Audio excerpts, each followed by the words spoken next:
If you have a big ride coming up, or you haven't checked your bike in a while, it's important to do a full check to make sure everything's tight and ready to go. The best way to do this is called the M check. So we're going to start at the front axle, making sure it's tight.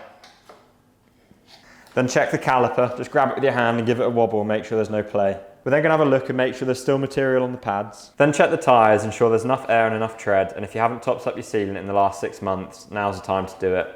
We're then just going to check the front hub bearings by holding the wheel and giving it a side-to-side wobble. See if you can feel any movement or any knocking inside the hub. Have a look at the bars, make sure they're in line with the front wheel.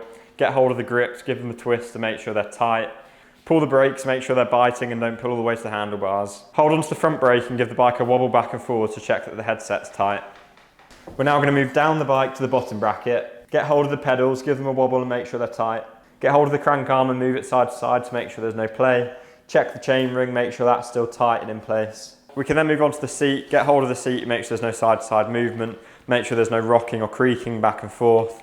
And finally we'll move down the bike towards the rear wheel and the drivetrain. Use a chain wear indicator to check if the chain's worn. Have a look at the cassette, visually inspect it, see if there's any broken teeth or any worn teeth. Get hold of the rear wheel and move it side to side to make sure there's no play in the bearings. Check the calipers tight by wobbling it side to side. Then move on to the tyre, make sure there's pressure in the tyre and the tread's not too worn out. And then finally we'll check the rear axle and make sure that's tight.